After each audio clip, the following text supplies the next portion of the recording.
it looks like that Baylor women's volleyball is getting another freshman for the 2025 class. It's because I saw this on Instagram directly from the player itself. It like Baylor volleyball, like it's tagged there, and Brielle Warren said it posted something about that on Instagram story too. So just to let y'all know. And I apologize if I'm looking at it because I cannot memorize all this. I'll go over like the player's background, what position, what height,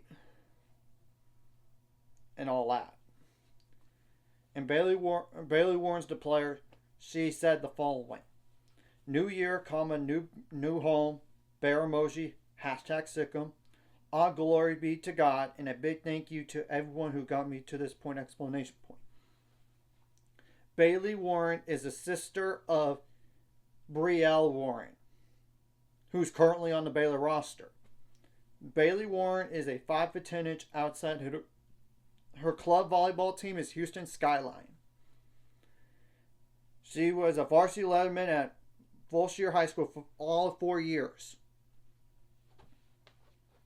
In her senior year, in 116 sets, she had the following stats: 573 kills on 1,214 attempts, with 201 attacking errors, 6 assists, 34 service aces, 46 service errors, 27 blocks, 326 digs, 3 ball handling errors, and 34 receiving errors. She was named to the 2024 AVCA High School All-American team. And AVCA stands for American Volleyball Coaches Association. She did sign with Wake Forest initially. But there's a new head coach. And obviously when there's a new head coach, you could get out of your letter of intent. You could. So, and this was much needed for Baylor women's volleyball here. Let's just be honest. Because if you look at the roster right now, which I know doesn't include Grace Carroll, and I know she's opposite. I'll address that situation later. I don't, whether she's going to come back or not, I don't know. At one point I was told no, she's not. Now I've been told she's going to be back, but yet it doesn't show anything on the roster right now. That's just TBD. I'm calling that a TBD situation. I'm just being honest with y'all. Because they only had 3 outside hitters without Bailey Warren. Now you got 4 of them. And none of them are seniors. So that's beneficial, to say the least. So we could potentially return all of them the following year. Of course, this is a pending transfer portal. So, and assuming Grace Carroll will be back for Baylor, the roster is up to 14. And you could technically go up to 18. Technically. On the roster. Now, it's the roster limit. So, obviously, Baylor women's volleyball does. I don't think they need another outside hitter now. But if they want to, I wouldn't be against it. It's just, I think opposite's more of a need. Because if Grace Carroll does come back, it's only like one player at that position. Would it be somebody older or somebody like younger? Who knows? Middle blocker is definitely not a need. I wouldn't think setter is a need unless they bring in like somebody good like as a number 2 option, because I think Harley Crick might be the starter there full time. But defensive like really libero, losing Lauren Brasenio hurts. But I know they have literally, like, if you include / defensive specialist, 1, 2, 3, 4 options. But will they dare bring somebody else? Especially when Tahani LaFontu is a junior. I mean, that's the thing. And the other 3 are like 1 sophomore and 2 freshmen.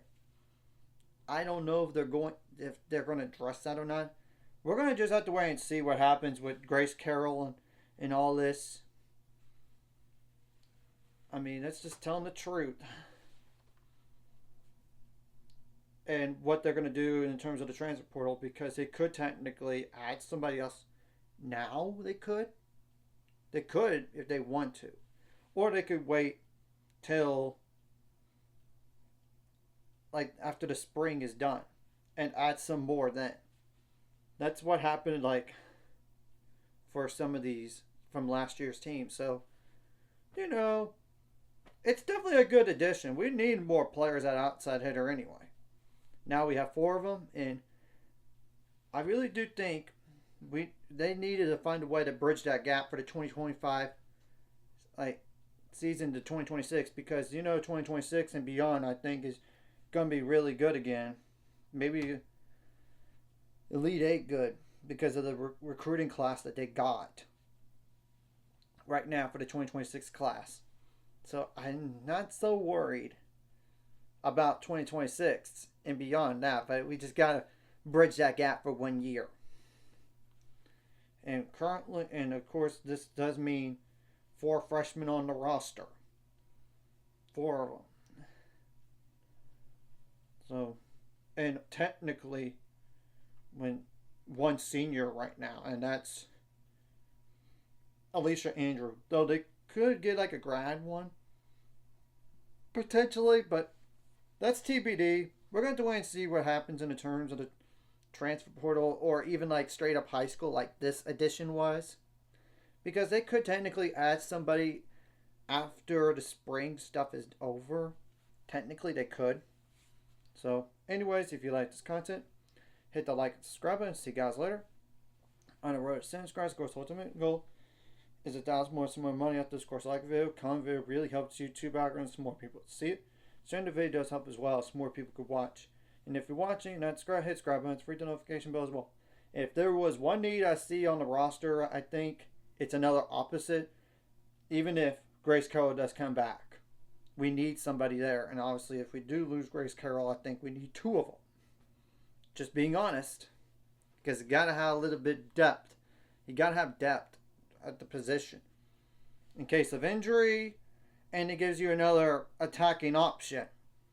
I mean, now we have 4 of them, and I know Bria Warren didn't do as much last year, but I think she's still a good addition based on her high school stuff. So, I think, and we got MJ McCurdy signed officially too, so I think that's going to help, as well as having Kendall Murphy back.